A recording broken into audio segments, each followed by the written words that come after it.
Hello everyone, welcome back to my channel. Megan Purcell here with megsteachingjourney.org, coming to you today with video number 3 from my ESL Teaching Strategies series.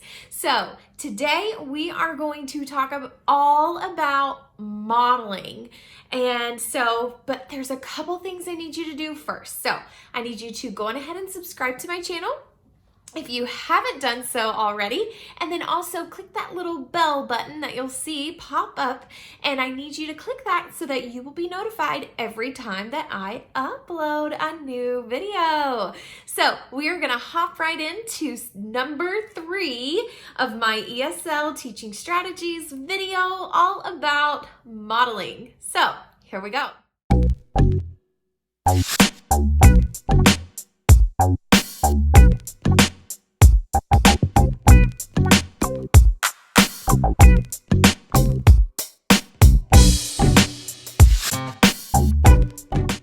Okay, so we're gonna jump in and talk about modeling. So I am a mock class mentor, and one of the things that I see APs struggle with the most is the concept of modeling. What is modeling? So we're gonna chat about it. So modeling is something that's very important when we teach VIPKID. Our students need it in order to learn a concept effectively. So students learn best through example, and this is where modeling comes in. Whether it is a sentence pattern, vocabulary, phonemic sounds, or an activity, modeling can help students understand the lesson content effectively. So this is so important when we are working with our ESL students. Modeling can help them not only learn a new concept, but understand and retain it. And then it also allows us to assess our student and see if they understand the lesson content, but we have to make sure that we are teaching it effectively. So one of the concepts that we use with VIPKID is IPA format. So I stands for introduce. So anytime you see an I slide, it can be an I vocabulary slide, it could be an I verb slide, it can be an I phonics slide. That means introduce, and basically you're at why I do, and your student is going to repeat absolutely everything after you. On I slides, I typically do not ask questions because this is an introduction, so I don't want to overwhelm my student with a question. However, if you have a more advanced student, then you have a little bit more freedom there. But if you have a new student, not very much English knowledge, they just repeat after you. You just want to teach them that vocabulary word and teach them how to use it in a sentence. So I slides, introduce. I do. Me as the teacher, I do. They repeat everything. They're like ping pong repeat, okay? And then P stands for practice. So this is we do. So we're going to make sure that the student understood the sentence pattern or the vocabulary word or the verb or the phonics that we taught them, and then we are going to work on it together. We're going to do we do. So if it's a sentence pattern, I might have to teach them the answer first to the sentence and then model for them how to use that answer in a question format. And then we're going to work on it together. We're going to practice it. So that's what we do. We're going to do it together. And so again, you can have a P vocabulary slide, a P sentence frame slide, a P verb slide, a P phonics slide. So you are going to practice. This is we do. You're going to do it with your student. And then A stands for apply, and same for A slides. A vocabulary, a sentence pattern, blah, blah, blah, blah. So that is apply. So that is you do, student. The student is going to show you what they know because you have modeled it for them. And so if they get to an A slide and you ask them that question and they give you that independent output that you are searching for, then yay, they got it and they understood it.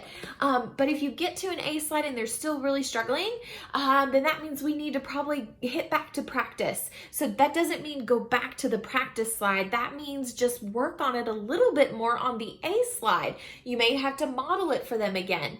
But this is where they apply and they show you what they learned. So now we are going to jump into why. Why do we use this IPA format? I'm going to show you.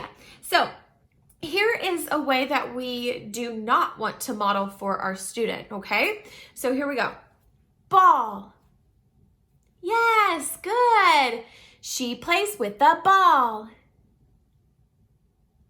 Yeah, good. What does she play with? No?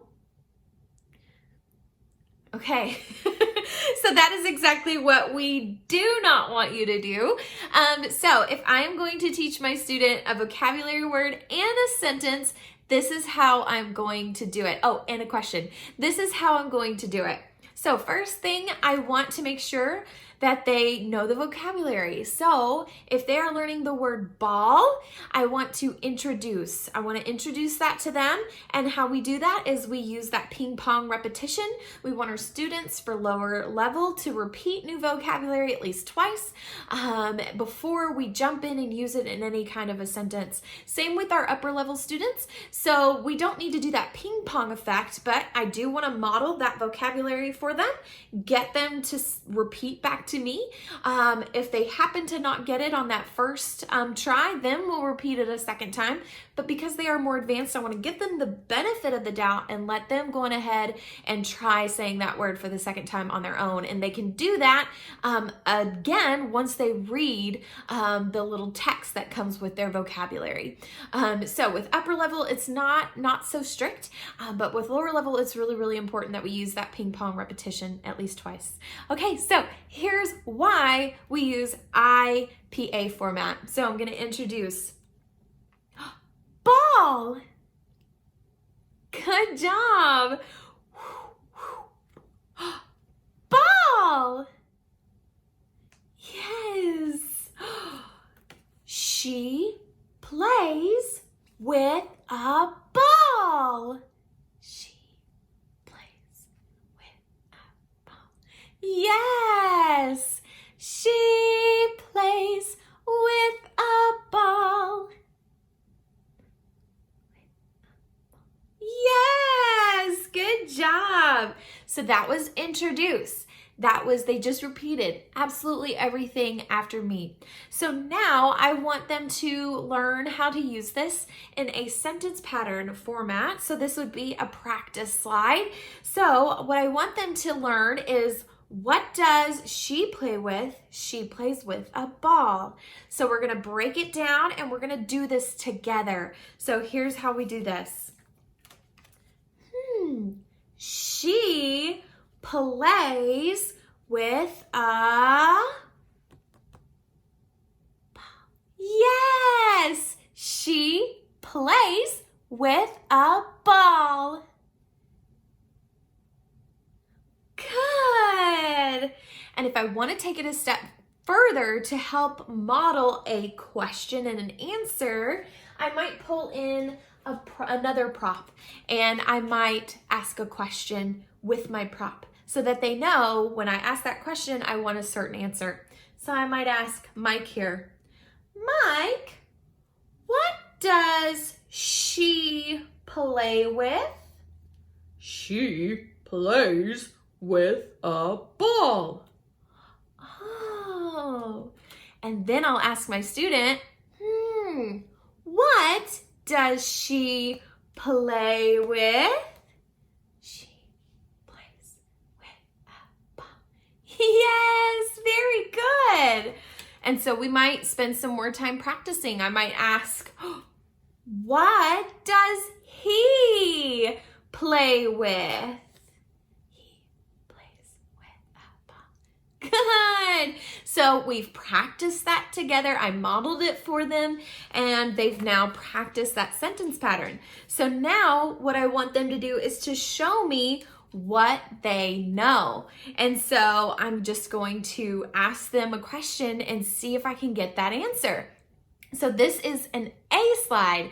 So I want to see if my student understands what I just taught them.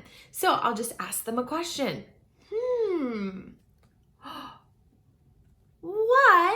does he play with? He plays with a ball. Yes, very good. If my student is struggling at that point, then I know, okay, we need to spend just a little bit more time practicing answering that question. But if they get it that first try, great. I might try extending at that point. I might bring in something like a kite, and I might teach them again, introduce, kite, kite. They'll say it twice, and then I'll show them how to use it in a sentence pattern. He plays with a kite. Get them to repeat. And then I'll ask, what does he play with? Yes. And so that's an opportunity to extend if your student has nailed it the first try.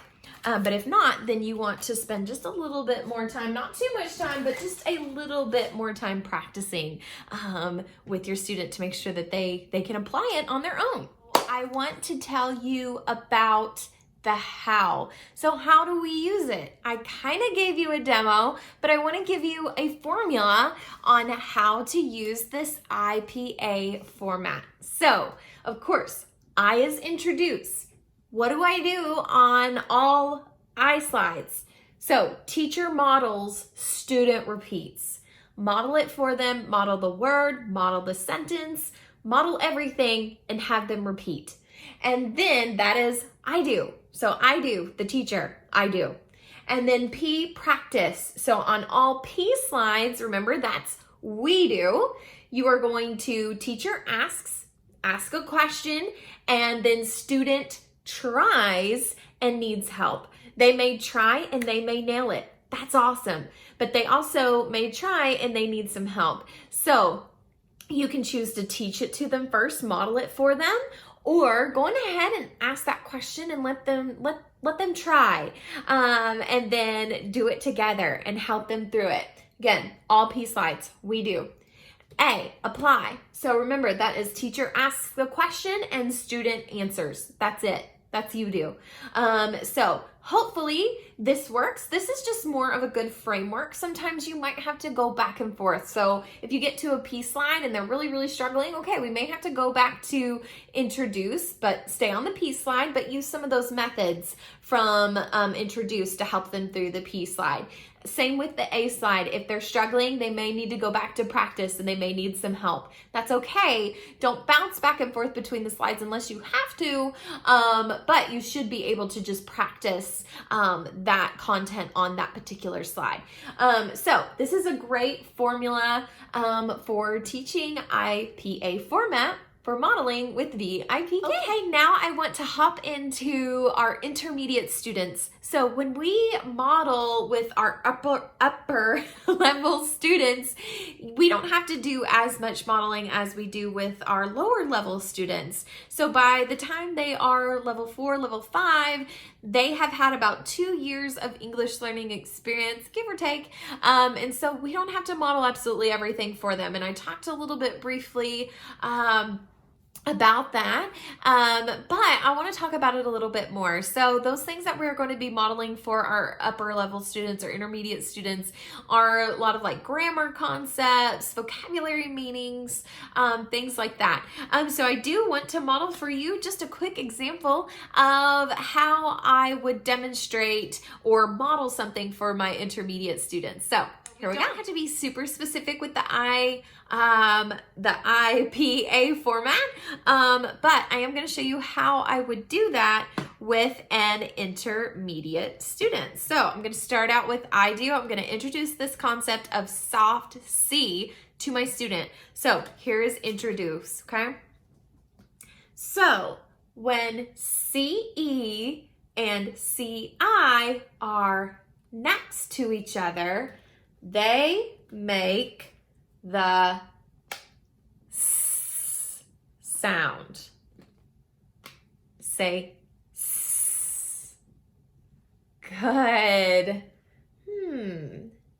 C E N T. Scent. Good. C I T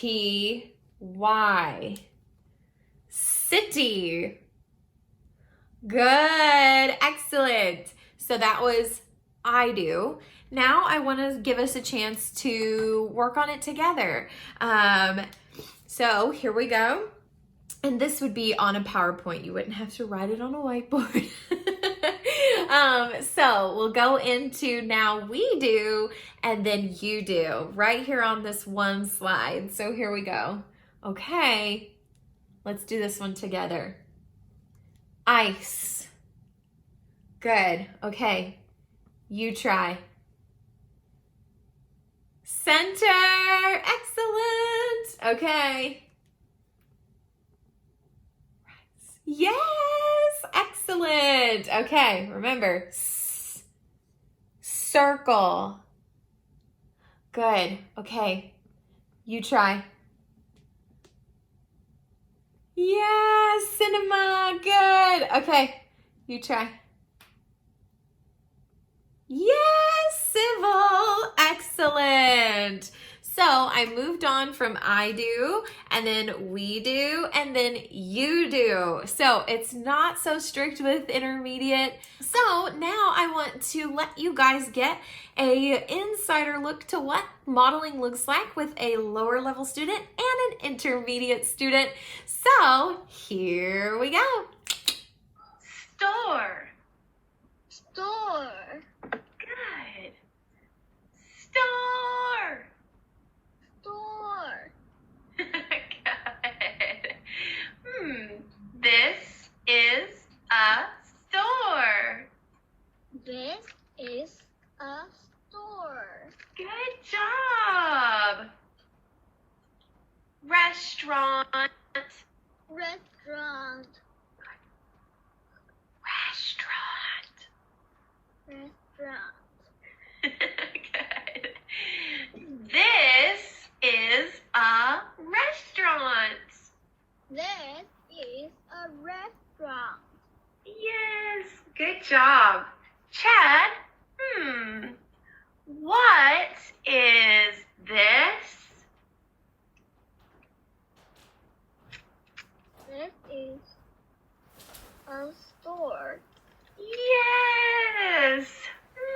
Chad, what is this? This is a restaurant. Yes, excellent. You got a dino star. Very, very good.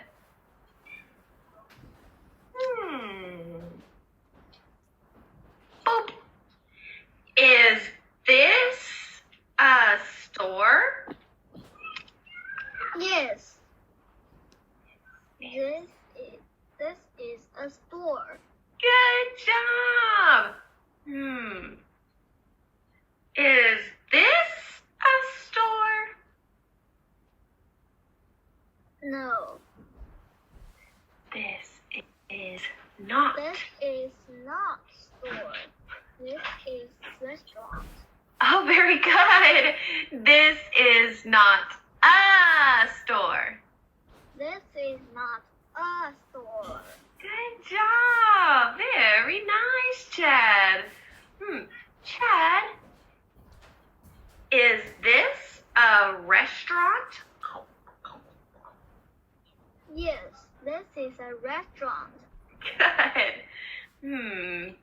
Is this a restaurant? No. This This is is not.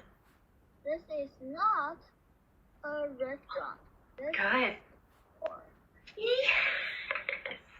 High five. Very good, Chad. Excellent. What is this? This is a store. Good job. Bye. Bye. Good. Shh. Bye. Bye. Good job. Excellent. She buys some She buys some food. Very good.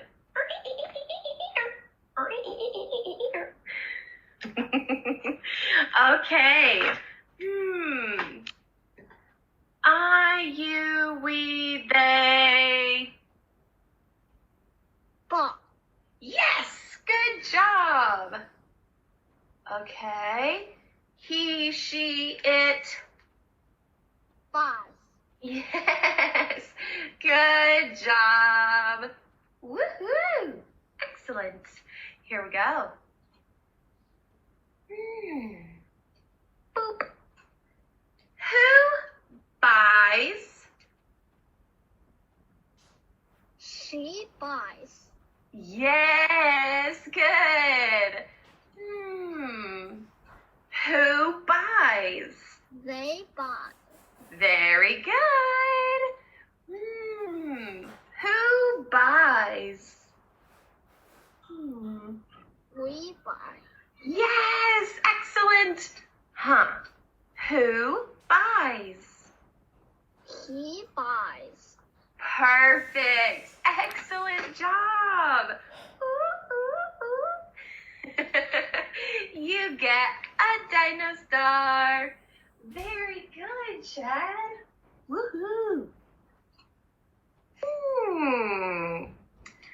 Who buys? She buys.